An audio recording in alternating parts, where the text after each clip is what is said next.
Você conhece alguém que já passou por essa situação, ou talvez você já tenha passado, talvez você esteja vivendo uma situação como essa?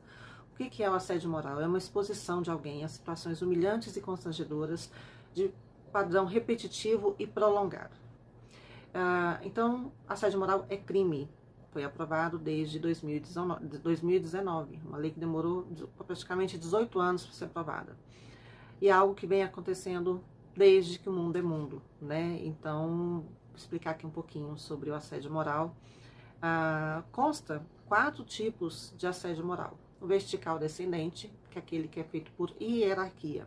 Quando o seu superior, ele começa a te expor, inclusive até de forma sexual também, ele pode acabar agindo, né? Então, o assédio moral é quando ele começa a te expor, quando ele começa a te humilhar e quando ele, né, tenta algo mais, um contato corporal. O moral organizacional, que é o psicológico, que é o que trabalha, que deixa, né, a mente da gente prejudicada, onde causa um dano moral muito grande. O horizontal, que é entre colegas de trabalho, então, que é um que começa com uma brincadeirinha, outro começa, e aí é uma coisa que eles percebem que a pessoa afetada não tomou nenhuma providência e isso vai só criando grandezas, né? E o vertical ascendente, que é quando acontece o contrário do descendente, é quando ou os funcionários querem agredir moralmente o seu empregador, né? Então, é de forma contrária.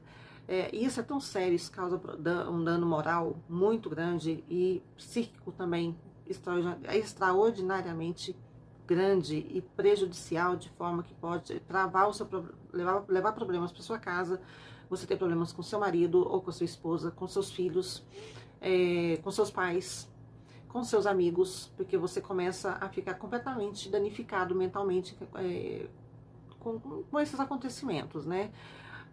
O departamento de vendas, por exemplo, eu acredito que seja um dos departamentos mais afetados, que é quando você começa a ser comparado com outros colegas, quem tá trabalhando como vendedor, você começa a ser comparado com outros colegas que estejam, né, saindo melhor do que você, ou seja, esteja vendendo mais do que você, e aí você, nessa comparação, isso já é um assédio moral.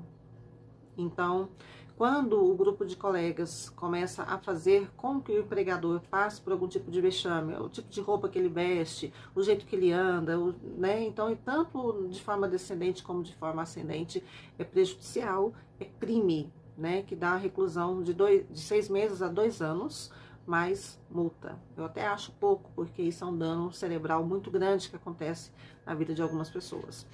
E mais uma vez, uma experiência também que eu passei por uma situação como essa, que eu comecei a desenvolver a síndrome do pânico.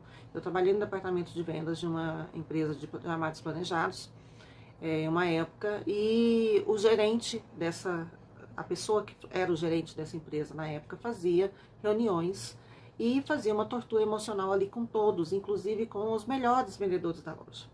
Ele apontava o dedo para cada um nessas reuniões, então eu tinha pânico da segunda-feira, 8 horas da manhã, porque era o dia da reunião. Então, eu tinha pânico de chegar na loja nesse horário, porque isso acontecia, isso era uma exposição. Ele apontava para cada um: fulano, você vendeu tanto, ciclano, você vendeu tanto, cabeças vão rolar, se você não vender mais esse mês, a sua cabeça... Então, assim, ele era bem direto, era uma coisa, assim, torturante. E nessa época, isso foi no ano de 2010, e nessa época eu não tinha essa elaboração, não tinha força para poder pegar e vou processar essa pessoa por assédio, porque primeiro eu olhei para a situação que eu estava, eu precisava trabalhar. E no ramo de interiores não era tão fácil conseguir uma oportunidade de emprego, e a empresa tinha um nome muito grande que favorecia as vendas de forma muito rápida. Então era uma empresa de grande sucesso no mercado.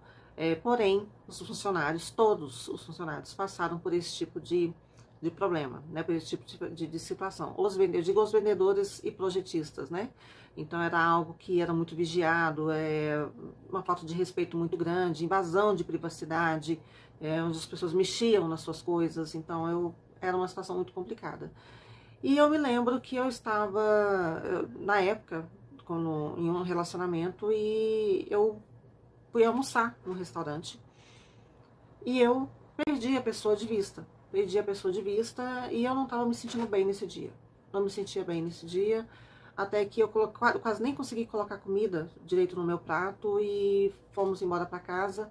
Mas no meio, antes de chegar em casa, quando eu coloquei o cinto de segurança, eu comecei a ter uma agonia, querer tirar o cinto de mim, aquela coisa, até que essa pessoa com quem eu tava na época chegou e falou para mim: você tá tendo uma crise de pânico. E não tinha passado isso pela minha cabeça. Tinha crises de enxaquecas horrorosas, horríveis. E era uma angústia muito grande de estar ali em alguns momentos ali na loja. Isso era percebido, mas eu não tinha parado para pensar que poderia ser o início de uma crise de pânico. Até que eu fui ao médico e o neurologista falou: isso é o início de um pânico, o início de uma crise de pânico. Então já cortamos ali o mal, já foi tratado ali pela raiz, né? E isso me deixou assim transtornada há muito tempo mesmo. E você precisar de se tratar por conta de um maltrato, né, de um maltrato ali profissional, isso é algo, gente, que acontece sempre.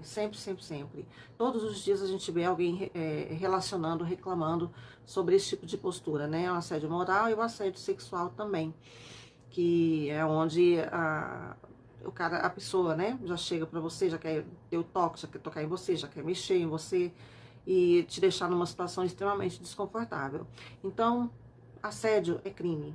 Então, não negocie assédio. Não negocie um crime.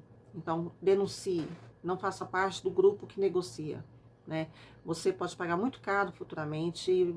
A não denúncia permite que outras pessoas passem pelo mesmo transtorno, pelo mesmo problema. Então, assédio moral, né, eu tenho aqui essa experiência, infelizmente, passei por esse momento, não só eu, mas como outras pessoas também. E no meu primeiro momento ali, que eu não quis fazer a denúncia, foi pensando nisso. Nessa época eu já tinha saído da casa dos meus pais, e eu que tinha que me sustentar de alguma forma, né? Eu me lembro que quando eu fui ao médico, o neurologista, assim, ele não demorou para me atender, mas para mim esperar ali 20 minutos, 30 minutos para ser atendida foi assim, o ápice. Quando eu cheguei no hospital, que eu vi aquele corredor, os corredores muito grandes, minha mãe foi comigo, né?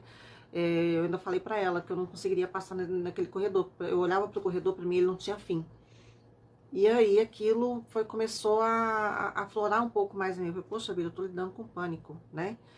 Mas não queria, né, entender, aceitar muito aquilo. E quando eu entrei no consultório do médico, o consultório dele era pequenininho, a mesa, a cor da madeira da mesa era uma madeira escura, então que dava a sensação de um ambiente muito menor, né? Os armários também escuros, muito menor.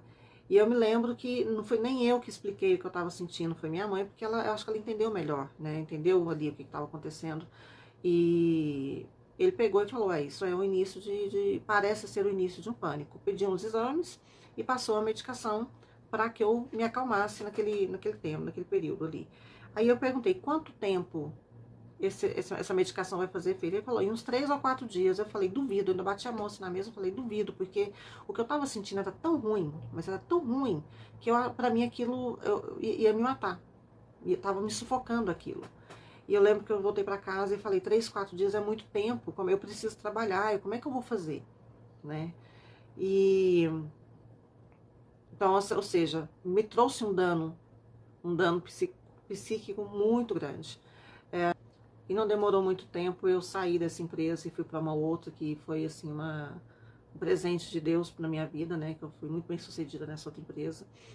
E deixo aqui para vocês aqui um relato, porque eu tenho certeza que muitas pessoas passam por isso e muitas pessoas não denunciam, não saem por precisarem da oportunidade de emprego. Então denunciem. Não permitem que isso se alastre por muito tempo, entendeu? Denuncie assim o quanto antes. E se um colega vê que o outro está passando por uma situação como essa, denuncie também.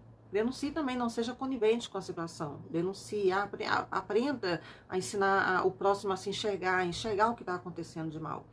Então aqui foi mais para poder contar um relato também, uma experiência, porque eu conheço pessoas que passam por isso, eu conheço pessoas que passaram por isso. E viver esse momento é algo angustiante e que nos prejudica muito mentalmente, né? Então ficamos por aqui. Até o próximo tema, até o próximo vídeo.